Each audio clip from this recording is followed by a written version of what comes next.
What's going on, everybody? Back to the stream we go. I just did one the other day about the Eagles, the Vikings, and the Ravens. If you missed that one, go back and check it out.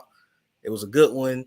Now we're going to talk about two playoff teams and a team that actually just missed the playoffs last year, which are the New Orleans Saints, the Pittsburgh Steelers, and the New England Patriots.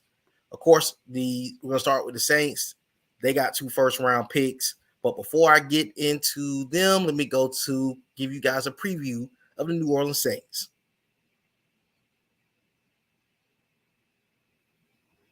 Up first on the mock draft is the New Orleans Saints, coming off their fourth straight NFC title and losing all-time great Drew Brees to retirement. Many expected the New Orleans Saints to be very bad. However, the Saints were the polar opposite.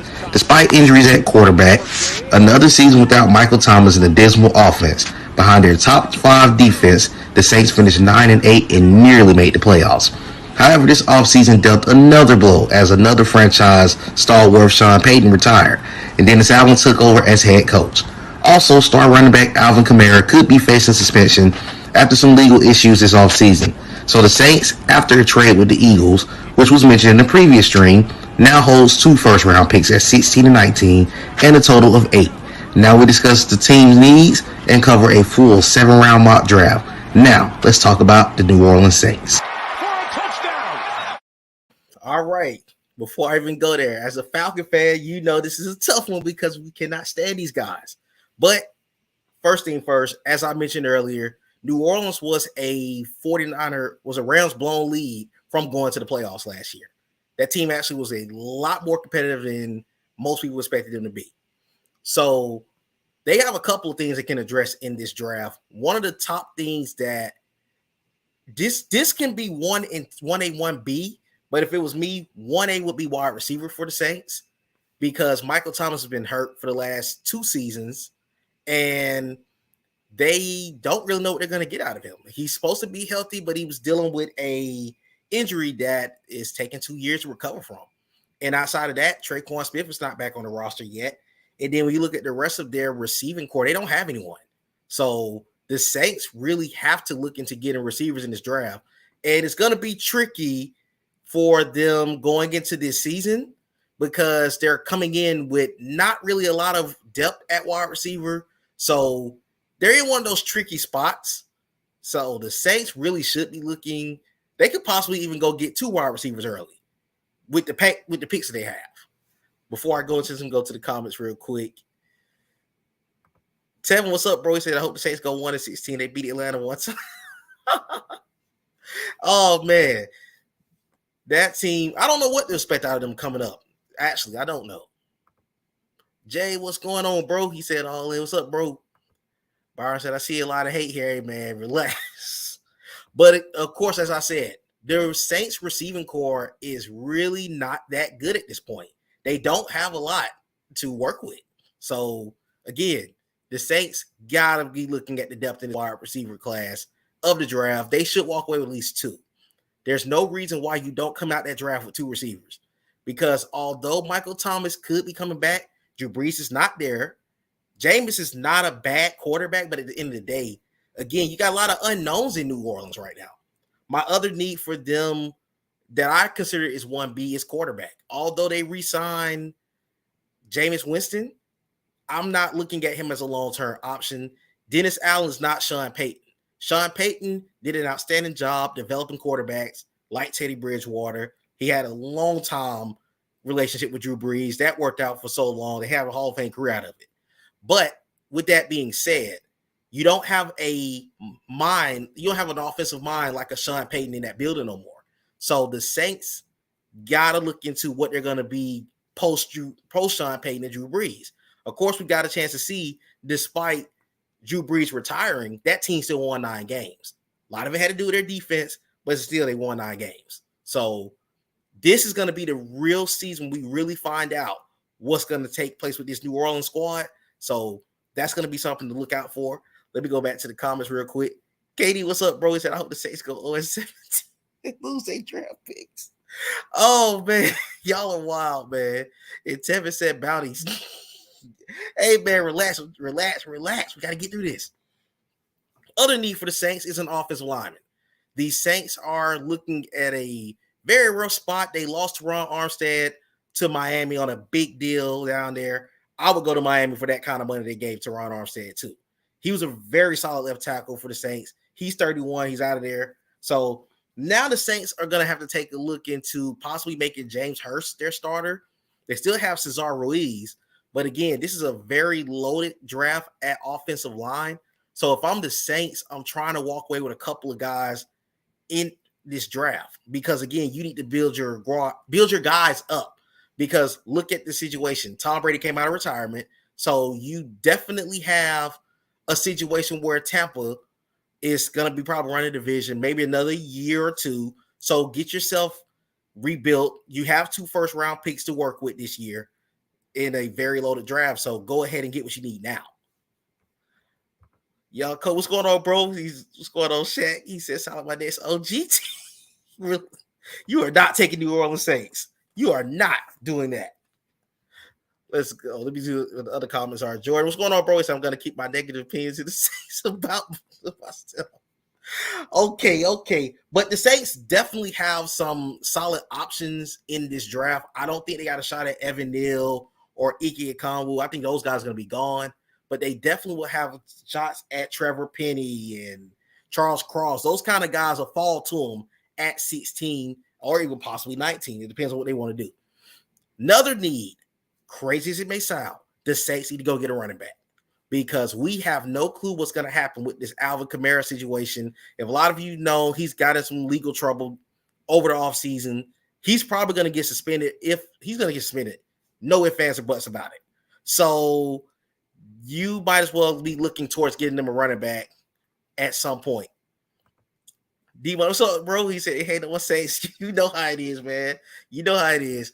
But again, they definitely need to get a running back because Mark Ingram's getting older. He's not the Mark Ingram from 3-4 years ago. They have Tony Jones and Josh Adams. None of those guys are Alvin Kamara. You got to get you a running back in this draft. No ifs, ands, or buts about it. There's going to be some good guys. You can go late in the draft and get you a solid running back if you're New Orleans, but you got to walk away with one this draft. My next need for the New Orleans Saints is linebacker. Yes, they have Demario Davis, Pete Warner, those guys like that. Quan Alexander's not on the team right now, but you're getting older at that position. The Saints got a lot of they were good last year on defense. Let's get that out of the way. They were a very solid defense, but the Saints are getting older in key positions on defense. Linebacker, this would be the perfect draft for them to look into getting them a solid linebacker. You can't go wrong with any of the Georgia linebackers. Christian Harris is out there. You got a couple of LSU guys. They got to get a linebacker, a young guy, to work around that group. So they need to be looking at that position heavy in this draft. You can't walk away without getting you a top guy if you're the New Orleans Saints. That's just the way I look at it. Another position they need is safety. They lost Marcus Williams to the Baltimore Ravens. Yes, you may roll with Chauncey Gardner-Johnson at safety at times as well, but I think the Saints really have to look into getting them a solid safety in this draft. Lewis Seen's a guy. Daston Hill's a guy. Smoke Monday later in the draft is a guy. You got you a couple of pieces that you can look at later in the draft. But if happen to get Kyle Hamilton to fall to them at 16, you got to gamble on him. Pair him up with Marcus May. Marcus May was a good safety for the New York Jets. But again, he's getting another situation. He's on a better defense in New Orleans. He's a pretty younger guy. I think that they really have something to work with Marcus May, but you want to get you another young safety if you're the New Orleans Saints. They're not in a, like I said, they're not in a total rebuild defensively, especially. They were one of the top defenses in the league. But you got to get you some young guys in there because, again, Cam Jordan's not getting any younger. Demario Davis not getting any younger. Quan Alexander's not getting any younger, and he's had injuries to deal with from time to time. So they got to look into that. And let's see, last but not least, defensive tackle is another position they can look at. They made a couple of small moves in Kentavious Street and Jaleel Johnson. Jaleel Johnson was a high prospect a couple years ago out of Iowa. But again, none of those guys are, to me, game changers. They could possibly look at a Jordan Davis or a Devontae Wyatt at 16 or 19. They could look at getting them a stout piece to put on that line with Cam Jordan and Davenport as well. So the Saints got them. They have something to work with. But if you're the Saints, You don't want to continue to say, okay, we're going to just roll with these veterans, make these 1 or 2 year signings. That's not going to work. And the Saints are still coming off that Drew Brees money. They're still coming off of that bad cap that they once had. So hitting in the draft is key. And then the Philadelphia trade also kind of hindered them in 23. So they really got to hit on this draft right here, because you want 23 to be just adding to your team at that point. And I think that's it for the New Orleans Saints. Let me show you guys my mock that I have for them. Y'all be nice. Y'all did good. Y'all did good, man. I got to give it to you Falcon fans that are watching. Y'all did good. Okay, let me show my mock for New Orleans. Okay, so let me take myself off the screen so you guys can see. This is from Pro Football Focus. I do their mock every chance I get. So I have the Saints taking Chris Olave at number 16. He is an immediate game changer to an offense that don't have solid receiver play.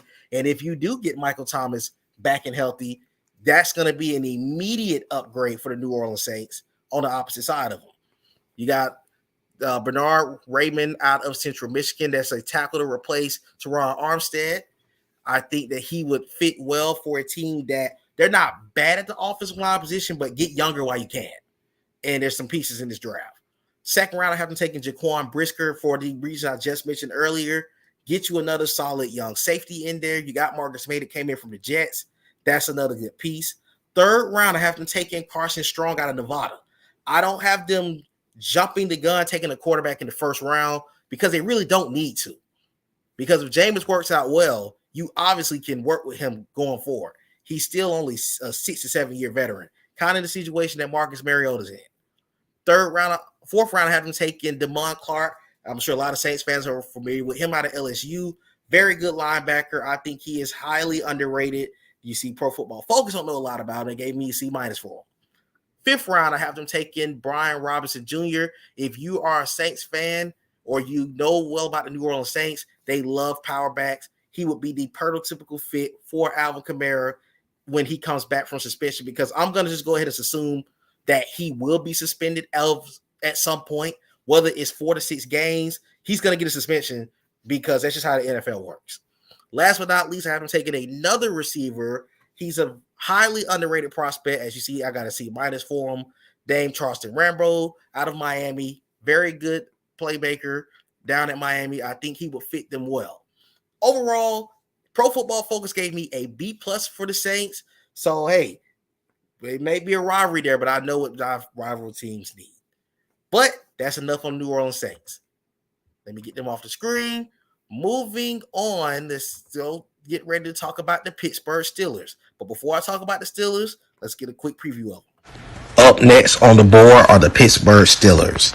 The Pittsburgh Steelers are coming off of an up and down season in which they jumped out to a 5-3 start, but after time with the Detroit Lions at home, they nearly fell apart at the seams. But by winning 2 divisional games against the Cleveland Browns and the Baltimore Ravens, and a little bit of help from a couple other teams, they were able to make the NFL playoffs, where their season came to an end at the hands of Patrick Mahomes and the Kansas City Chiefs. That loss signaled the end of an era in Pittsburgh, as future Hall of Fame quarterback Ben Roethlisberger retired and Juju Smith-Schuster bolted to Kansas City in free agency. Pittsburgh has 7 draft picks entering next week's draft and will look to usher in a new era of Steelers football, whether it's with a play caller, signal caller, or just to revamp their roster. Now, we'll give you their draft needs, a 7-round mock, and much more. Now let's discuss on the board the Pittsburgh Steelers. Najee Harris to the end zone. Touchdown, Steelers. All right. As you can see, we are talking about the Pittsburgh Steelers. This is a team that they're in a weird spot. They made the playoffs last year, but they got a couple of big-time positions they need to address. For one is quarterback. They did go ahead and take an opportunity on signing Mitch Trubisky to a 2-year deal. As you know, he was a former first-round pick for the Bears for a couple of years. Didn't work out in Chicago. He backed up Josh Allen last year. So they may give him an opportunity to see can he have a revival in Pittsburgh. But, of course, if I'm Pittsburgh, I need my next guy of the future. You just came off having Ben Roethlisberger for 17 seasons. You don't want to just go with a project quarterback and say, okay, let's see what we can do. You want to get you your guy going forward if you're the Pittsburgh Steelers. These guys, they have Najee Harris in the backfield. You got Deontay Johnson. You got a couple of pieces that you can build around, but get younger all the way around the board. Because when you look at your division, you got the Cincinnati Bengals coming off that Super Bowl appearance. They have a franchise guy in Joe Burrow. Baltimore has Lamar Jackson. Cleveland has Deshaun Watson. You want to get you a guy that's going to have you compete in the AFC, which is completely loaded this season, by the way. I can't wait to see what that conference in general does. That division is one thing, but that conference overall is going to be competitive. So if you're going to be a threat of any sort in the AFC for years to come, you got to get you a quarterback. The other three has them one, you got to get you one as well. My next thing I said that they need is a wide receiver. They have Deontay Johnson and Chase Claypool that came out of Notre Dame. However, you lost Juju Smith to free agency, but you also want to add, this is a deep, deep wide receiver class. Go ahead and get you a receiver to make your offense even deadlier. You're going to have you a stalwart with Najee Harris in that backfield. Get you some pieces on offense. That offense is going to can only get better from here. You're going to get you another quarterback, another way, another play style, another scheme. All those things are different now with Big Ben out the door. He was getting older. He was way past his prime, future Hall of Fame quarterback, but he's off the team now. So you got to start looking towards how does the Steelers stay competitive longer in the AFC. And at wide receiver, you need to go ahead and address that immediately. Kyrie said they lost Juju. Yeah, they lost him to Kansas City. I mentioned that in the preview that I had posted. Also, safety. They got Minkah Fitzpatrick in 2022, but Terrell Edmonds, he started all last year. I mean, he did, but he's a free agent, and he's probably not coming back. So if you're Pittsburgh, this is the best time to get you a younger safety. You don't have to really worry about spending for safety. You got you a Pro Bowler and Minkah Fitzpatrick on the opposite side. This is the time to go get it, because at this moment, and I don't think you need to go do it in the first round. Now, if a guy slips like a Kyle Hamilton, fine. But you can take, as I mentioned earlier, Daston Hill, Smoke Monday, Lewis Cine. Those guys are going to be day 2, day 3 prospects. You don't have to go overboard for one, but you want to walk away with one in this draft, because that's one of the things that Pittsburgh's pride itself on outside of the rushing attack is that defense. So that you need to go ahead and continue to build off of that group. And they weren't bad they had more issues on the opposite side, which was rushing defense than passing. They were actually pretty good. So Pittsburgh really needs to look into that. Pittsburgh actually was top 10 in passing yards allowed, which is impressive. But their rushing defense was dismal. They were the worst in the league. So they really need to go ahead and address that issue as well. Go to the comments real quick. Kyrie said, intrigued with you, who you think they will draft in. Personally, I know I'm going to show my mock, but to me, you gotta, and for me, quarterback or receiver if you're Pittsburgh, because you're going to have one of the top prospects there for you. And I would like to see them build towards their future, because I look at the situation with the rest of the division. I look at Joe Burrow being in Cincinnati. I look at Lamar, who's going to get ready to get paid by Baltimore. I look at Deshaun Watson. I feel that they need a decent quarterback to be able to compete in that division long term. But I don't feel like they should go. I don't feel like they should jump after it. But if Malik Willis falls to you, fine.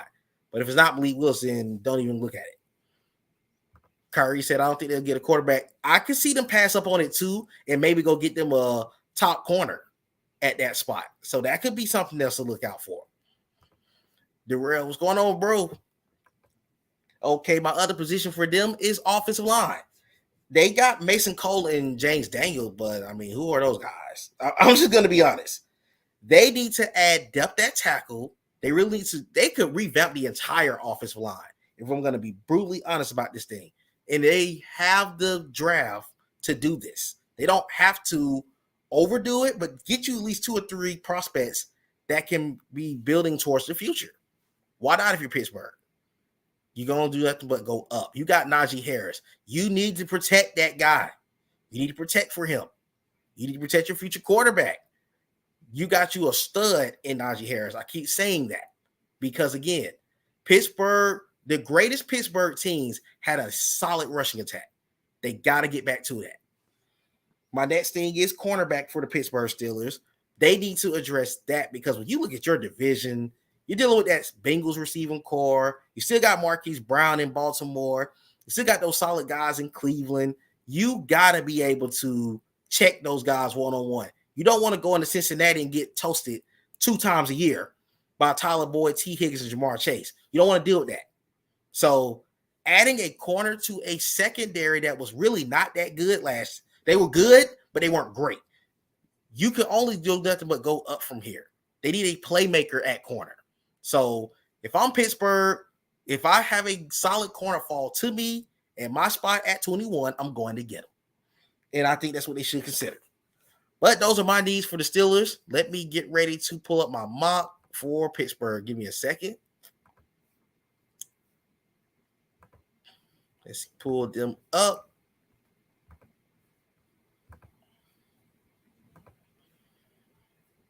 Okay, here we go. So again, back to like I said earlier, this is from Pro Football Focus. If you ever want to do mock drafts on there, that is the site, Pro Football Mock Draft Simulator. I know a lot of people going to be wanting to get in on this fun. It's only 5 days to the NFL draft, so why not get a chance to see what you think your team's going to do? But for Pittsburgh, I had Malik Willis fall to me actually at number 20. So I took him at number 20 for the Steelers. That's your automatic upgrade. You got you a long-term option at quarterback, even with Mr. Trubisky in the building. Second round, I have them taking Abraham Lucas, the tackle out of Washington State. I think he's going to be also another immediate upgrade to this team as well. Third round, I have him taking Wan'Dale Robinson. He is a game changer. I love Wan'Dale Robinson. I watched him at Kentucky. He's a playmaker. He's a home run hitter. And I think Pittsburgh will absolutely do well with a guy like that. Let's see. Fourth round, I have them doubling down at receiver, taking Kevin Austin Jr., another solid talent at wide receiver. To me, again, like I said, you can never have enough depth at wide receiver. Sixth round, I have them taking Isaac Taylor Stewart. He's not really a high prospect on the board by Pro Football Focus. As you can see, he got a D, but I think that he would fit them well. I think they just need to add another corner to that defense. Seventh round, I have them taking Brad Hawkins out of Michigan. Again, that adds to the safety need that I said that they needed. And then their last need, I have them taking Josh Seals out of Oklahoma State. That's to add an offensive lineman. So that's 2 pieces, as I was mentioning, that they could do in the draft. Before I get off of them, let me go to the comments. Kyrie was going on, bro. He said, I think Malik's going to Atlanta. Possibly. It's going to be intriguing. I'm going to talk about us as probably the day before the draft. So I can't wait to see what the mocks are looking like at a certain point. So we'll get a chance to see what these guys are going to say about that. Okay. Now, this is my mock for the Steelers. Let's go ahead and cut out of there.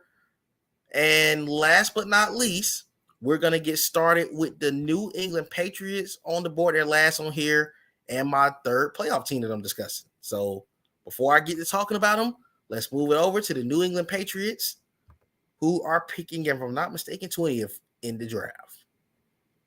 Last but not least, we discussed the 2022 New England Patriots.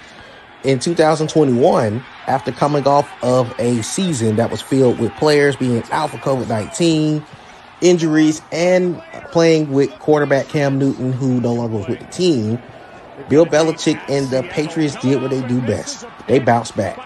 In 2021, they drafted Alabama quarterback Mac Jones, and behind their top 10 offense and defense, they went 10-7 and made it back to the playoffs. Unfortunately, their season ended in Buffalo on Wild Card Weekend, but this team will look to revamp their roster as they lost key players in free agency or via trade, as J.C. Jackson left for the Chargers, Ted Karras left for the Bengals, and they traded Trace Vinovich to Cleveland, with Shaq Mason also going away, and then they acquired former Dolphins receiver Devontae Parker. As the Patriots enter the draft with 8 draft picks, we will discuss their top needs, review my mock draft, and see which direction they will look to improve in 2022. All right. Last but not least, doing the Patriots before I start on them. Byron, what's up, bro? He said no Patriots slander. I'm not slandering the Patriots. I don't have a dislike for New England. I never have. The only thing that I hate was what happened in that stadium, that in the game that never happened. That's it. But again, as I said in the preview, I was very surprised at how quick New England turned their season around. But Bill Belichick is an outstanding head coach, and they got something out of Mac Jones. They got something going forward. But again, they lost a lot this offseason. They lost key pieces, so they need an opportunity to really revamp that group going forward. So my first need is offensive line, of course. They lost. They have Michael Nwanru. They lost Ted Karras and Shaq Mason. They really need to address that offensive line. But here's the thing. I'm not sure if they take it first round, but why not? You can easily take a guy at first. You can take a guy in the first round that's gonna immediately help you out. But I don't think New England has to do that. Yeah, Kyrie, I seen the comments in there, and I'm not gonna answer that. Anyways, as I said, first round, I have them looking in. That's one that could be a top need immediately. They could go get them a Kenyon Green or one of those guys later in the draft, or they could look into a Zion Johnson or whatever. But New England needs to address that front unit immediately. I think they would do well. So, of course, that team is going to be looking to get their offensive line better. Second, offensive tackle. Yes, Trent Brown and Isaiah Wynn is your current guys. But if I'm New England, Isaiah Wynn, former Georgia Dog, he's been an absolute bust. He's been hurt. So you cannot keep relying on him, and he's coming close to the end of his rookie deal. So why not go ahead and get you a guy? If he pans out, fine, bring him back. But to me, I need a guy winning the wings. And Trent Brown, really solid guy, but he is not signed long term. So instead of probably spending big money on keeping Trent Brown, they could possibly look at that option. Now, they could even go another direction if you're New England as well. But if I'm the Patriots, it's a couple of things they can do right here. They're not in a position where they're bad. They're actually decent. They're going to probably be in contention next year again. So this is the time to hit. Next need I said that they need is corner. You lost J.C. Jackson. You brought back Malcolm Butler and you brought in Terrence Mitchell, but I mean, you need a playmaker because Malcolm Butler's getting older. He is not the Malcolm Butler that picked off Russell Wilson at the 1-yard line. He's just an older vet now. But they're in a great position to get them a solid corner. They could get them a Trent McDuffie. They could get them a who I'm trying to say. Who else? They can get them a Trent McDuffie. They can wait to the second round and go get you a Roger McCreary. Go get you a Darian Kendrick. One of those guys. You keep wait. They need to get a corner though. Because I want another guy on the opposite side. Because with J.C. Jackson out the building in L.A. now, you need secondary help. And this was a very good unit they were a very good unit last season. So why not? Why not address it? Next need, I think, and maybe even if Derek Stingley falls, they're picking 21st. I don't see Derek Stingley falling that far. But I mean, if one of those prospects fall to you, take them. Take them. You can also look at Khalil Elam. I know a couple of mocks haven't taken Khalil Elam, but he could fall a little lower in the draft as well, too. So, again, corner's not a bad option if you're New England. My next need for New England is linebacker. You don't really have solid linebackers there. Or if they are, they're getting older. You don't have Kyle Van Dorn anymore. You traded Chase Vinovich to Cleveland and brought back former Alabama guy, Matt Wilson. Shout out to my guy. But you don't have a lot of guaranteed playmakers there yet. So this is the perfect draft. If I'm New England, and just to throw Georgia in the mix, Bill Belichick loves coming to UGA Pro Days. Get you a couple guys. Get you a couple guys from Georgia. You can't go wrong there. Let me go to the comments. Byron said, I can see us trading back for draft capital. That could be a possibility too. There's nothing wrong with that either. I think they can't go wrong there either. But my last need for them are wide receiver. I don't think New England's going to do it in the first round because, I mean, they've done it with N'Keal Harry before, and they really haven't hit in the wide receiver category in the first round, which is crazy, hitting everything else but it. But they could absolutely get them some solid pieces in day 2 and day 3. So that's going to be something to watch out for with the Patriots because, again, they could very well be active. If they want to go get a guy, they might move up. Who knows? This is going to be fun. I'm going to be excited to see what this draft plays out to be. But New England's in one of those spots where they could either possibly trade back, as Byron mentioned, and get to some capita and really revamp that roster because, I mean, your biggest threat right now is Buffalo, but Miami's on the rise with Jalen Waddle and Tyreek Hill. So you want to keep yourself in the mix. You don't want to find yourself on the outside looking in because Miami's coming to play. So that's going to be something to look out for too. But let me go to my mock for the New England Patriots. Let me get that touched on real quick.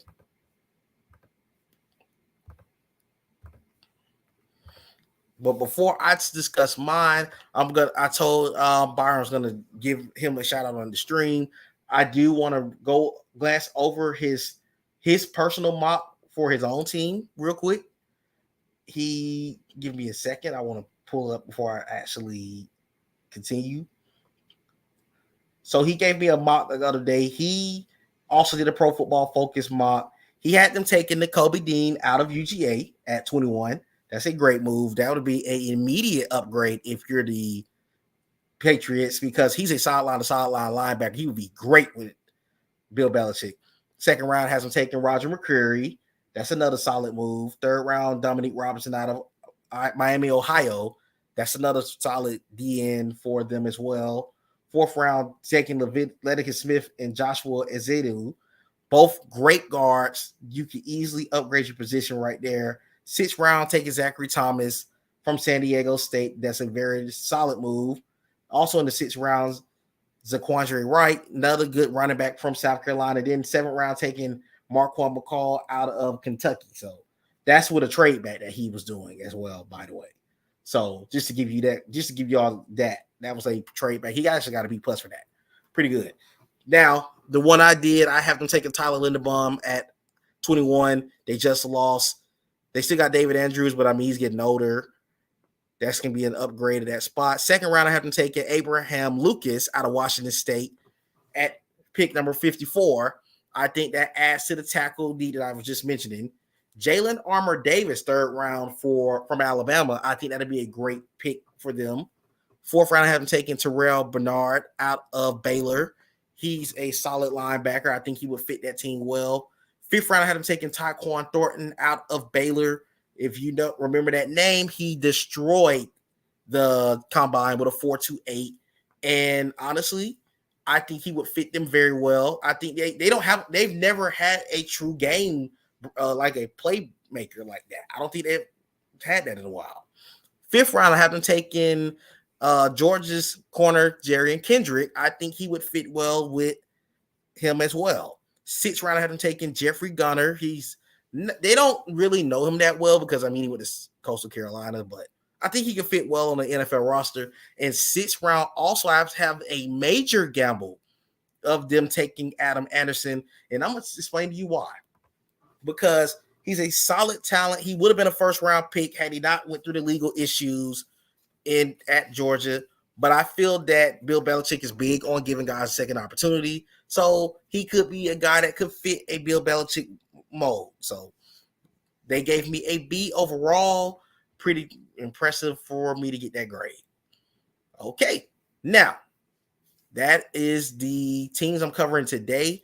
Monday, it could possibly be tomorrow, depending on how things play out.